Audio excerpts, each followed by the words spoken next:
Selamat pagi semua. Sebelum kita mulai, mari kita sapa para penonton dari sekolah SMP IT Ar-Rahmaniyah yang sudah berkesempatan datang pada acara hari ini. Hai semua.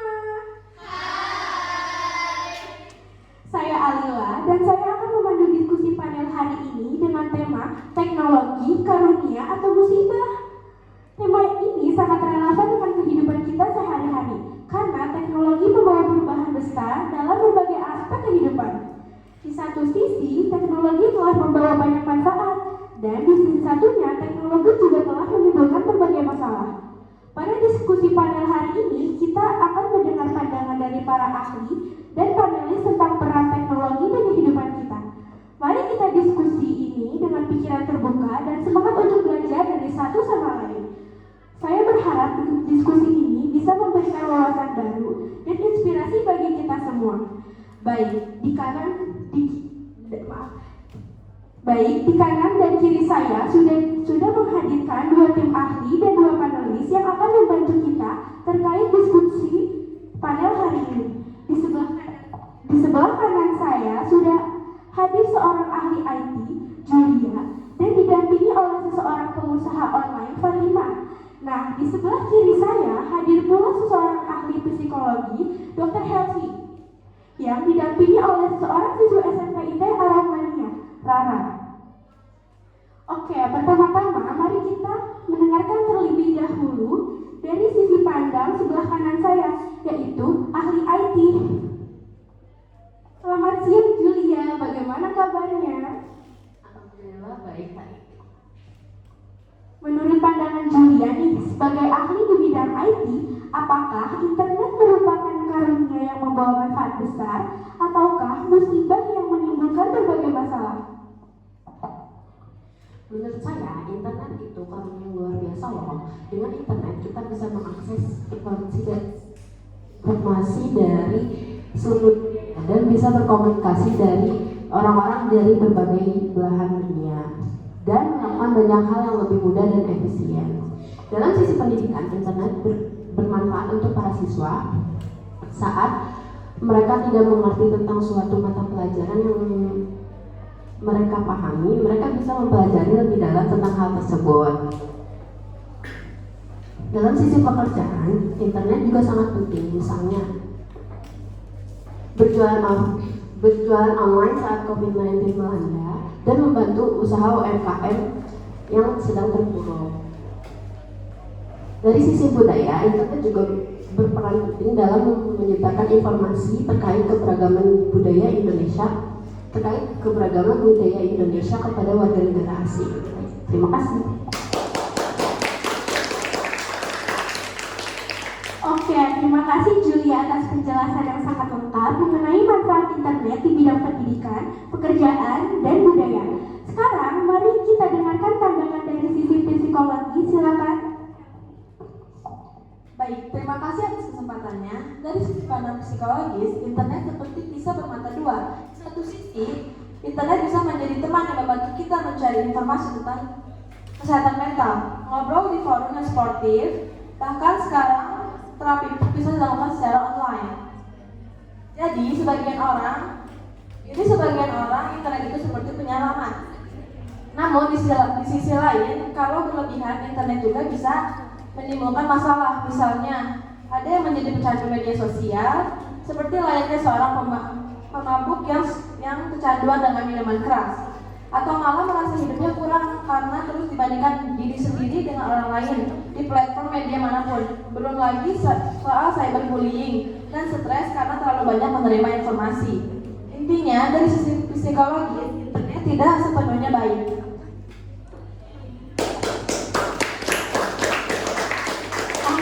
Terima kasih atas penjelasannya, Dr. Helvi, maaf. Jadi, meskipun internet bisa bermanfaat, tetap ada sisi yang perlu kita waspadai, terutama dalam dampak terhadap kesehatan mental.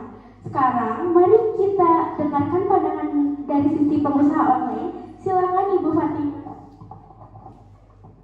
Baik, terima kasih atas kesempatannya Mbak Alila.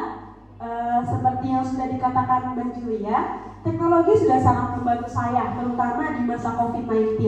di mana aktivitas di luar rumah sangat terbatas. Teknologi memungkinkan saya untuk tetap menjalankan bisnis saya dan memenuhi kehidupan saya, meskipun saya tetap berada di rumah. Teknologi juga membuat pekerjaan saya lebih cepat dan efisien. Komunikasi antar tim juga lebih mudah meskipun berbeda lokasi. Dan promosi bisnis saya jadi lebih efektif. Intinya, teknologi membuat perusahaan saya menjadi lebih pintar, lebih cepat, dan berkembang lebih pesat.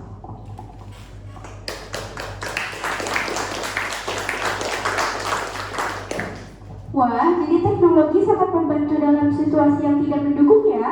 Terima kasih Fatima. Sekarang mari kita dengarkan pandangan dari Rara, seseorang siswi SMP TA Romania. Menurutmu, bagaimana sih perkembangan teknologi? Menurut aku, perkembangan teknologi cukup membantu, apalagi dalam pendidikan. Tapi dari yang aku alami, aku yang berusaha capek-capek belajar malah kalah sama yang nyontek ke AI atau Google.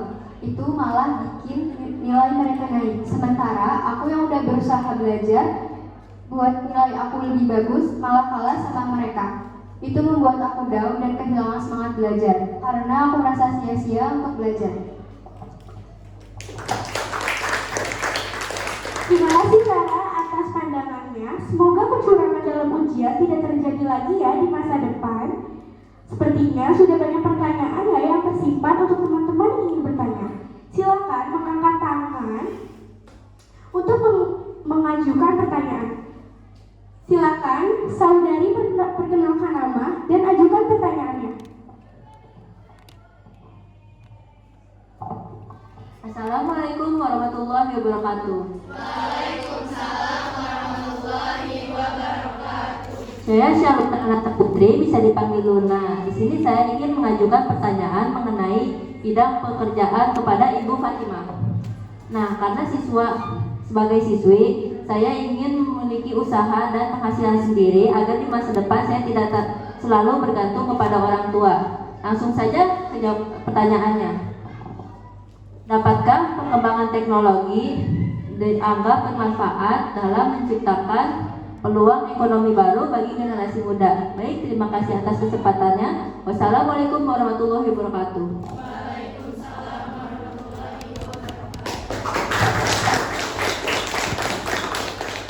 Baik, terima kasih atas pertanyaannya ya Luna. Kita simpan dulu pertanyaannya. Sekarang ada yang ingin bertanya lagi? Ya, silakan. Saudari, perkenalkan nama Anda dan berikan pertanyaannya. Assalamualaikum warahmatullahi wabarakatuh. Sebelumnya terima kasih atas kesempatannya. Saya Kaila Safira Mundoro, panggil saja saya dengan nama Kaila. Saya ingin bertanya kepada bidang ahli IT tentang bagaimana cara mengatasi kecurangan dalam ujian berbasis komputer. Itu saja, terima kasih. Wassalamualaikum warahmatullahi wabarakatuh.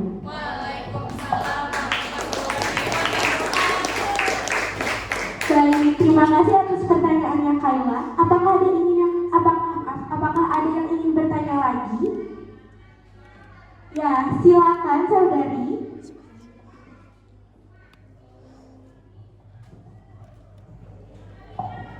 Assalamualaikum warahmatullahi wabarakatuh. Baik, terima kasih. Perkenalkan nama saya Bilqis Indonesia, biasa dipanggil Bilqis. Saya ingin bertanya terkait kesehatan psikologi terhadap ahlinya, yaitu Dr. Helvi. Apakah ketergantungan terhadap teknologi memperburuk kemampuan berpikir kritis dan menyelesaikan masalah secara mandiri? Itu saja pertanyaannya. Wassalamualaikum warahmatullahi wabarakatuh.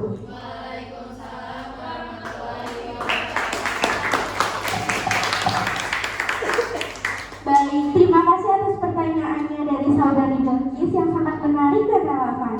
Dengan pembahasan kita hari ini, khususnya tentang sisi psikologis yang tadi sudah dijelaskan oleh Dr. Helvi, pertanyaan menekankan bagaimana teknologi bisa berdampak pada kemampuan berpikir dan menyelesaikan masalah dan menyelesaikan masalah secara mandiri.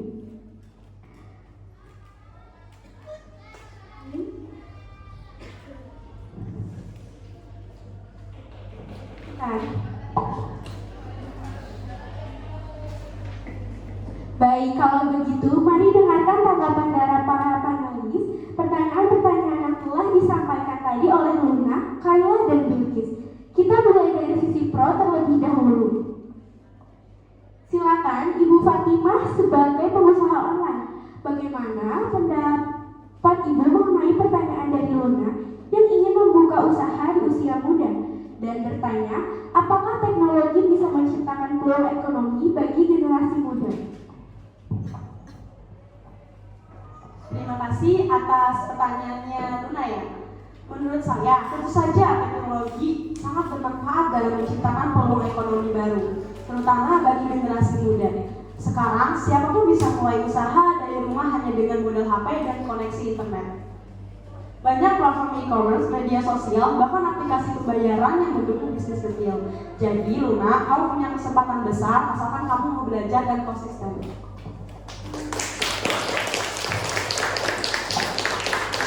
Terima kasih Ibu Fatimah, sangat memotivasi ya. Sekarang saya ingin mendengar tanggapan dari sisi kontra. Mungkin dari Ibu Helvi, apakah ada kekhawatiran dari sisi psikologis terkait anak muda yang ingin cepat sukses lewat teknologi? Ya, tentu saya setuju. Teknologi itu memberi peluang, tapi kadang membuat generasi muda terlalu fokus pada hasil instan. Mereka bisa mudah kecewa atau stres saat usaha tidak langsung berhasil. Selain itu, tekanan sosial dari media juga bisa memicu rasa tidak cukup atau gagal. Jadi penting sekali ada pendampingan dan edukasi soal kesehatan mental dalam berwirausaha digital.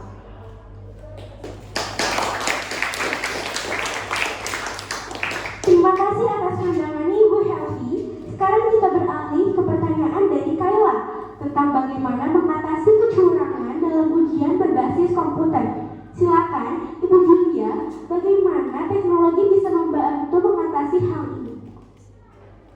Baik, pertanyaan bagus sekali untuk Kayla ya. Sebenarnya teknologi juga bisa jadi solusi, bukan hanya sumber masalah loh. Misalnya kita bisa menggunakan sistem pengawasan otomatis atau AI yang bisa mendeteksi gerakan yang mencurigakan saat ujian. Selain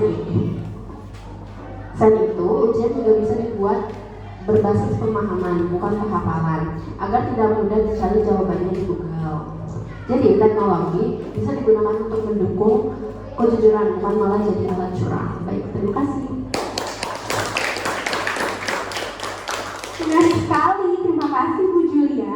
Sekarang mungkin kita bisa dengar pandangan dari Rara sebagai pelajar yang mengalami langsung. Gimana Rara? Setuju nggak dengan Ibu Julia? Setuju sih, tapi tetap aja susah. Kadang pengawasan dari guru juga kurang. Dan soal-soal ujian masih bisa dicari di internet. Jadi menurut aku harus ada kerjasama juga dari siswa buat jujur, dan guru juga harus lebih kreatif bikin soal yang nggak bisa asal nyontek.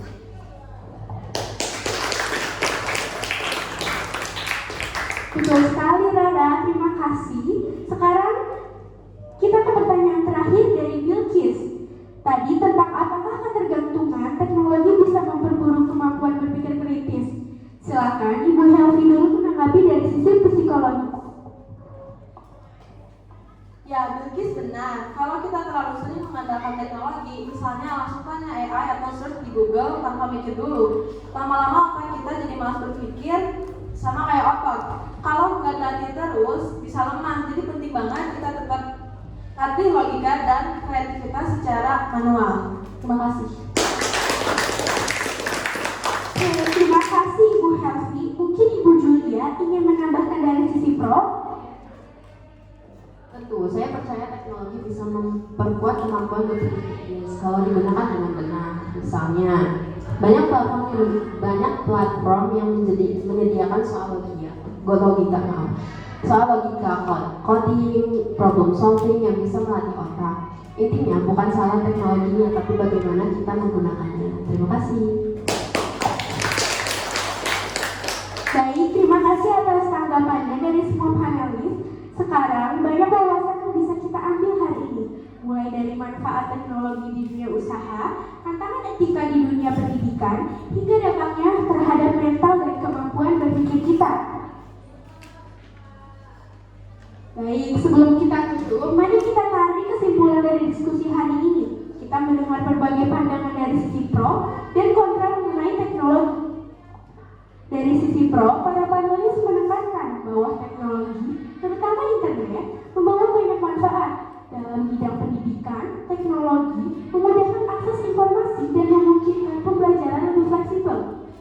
Dalam dunia pekerjaan, teknologi mendukung efisiensi dan mempercepat perkembangan usaha seperti yang dialami oleh pengusaha online di masa pandemi.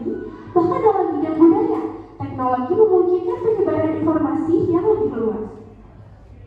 Namun, dari sisi kontra, teknologi juga membawa tantangan besar, terutama dalam hal kesehatan mental. Penggunaan teknologi yang berlebihan seperti kecanduan media sosial dan cyberbullying dapat berdampak negatif pada kesejahteraan psikologis. Selain itu, kecanggihan teknologi dalam pendidikan seperti ujian berbasis komputer dapat memunculkan kecurangan dan ketidakadilan bagi mereka yang berusaha belajar dengan jujur. Dan diskusi ini kita bisa menyimpulkan bahwa teknologi adalah alat yang bisa memberikan dampak positif jika digunakan dengan bijak. Namun, juga bisa menimbulkan masalah jika tidak dikelola dengan hati-hati. Oleh karena itu, penting bagi kita semua untuk memahami manfaat dan risikonya, serta terus mencari cara untuk memaksimalkan potensi teknologi tanpa mengabaikan dampaknya terhadap kehidupan sosial dan psikologis. Baik, kita sudah mendengar banyak pandangan menarik ya dari para panelis hari ini. Terima kasih banyak kepada semua panelis, ahli, dan audiens yang sudah berpartisipasi. Semoga diskusi ini memberikan wawasan baru bagi kita semua tentang bagaimana memanfaatkan teknologi dengan bijak. Terima kasih dan sampai jumpa di kesempatan berikutnya. Wassalamualaikum warahmatullahi wabarakatuh.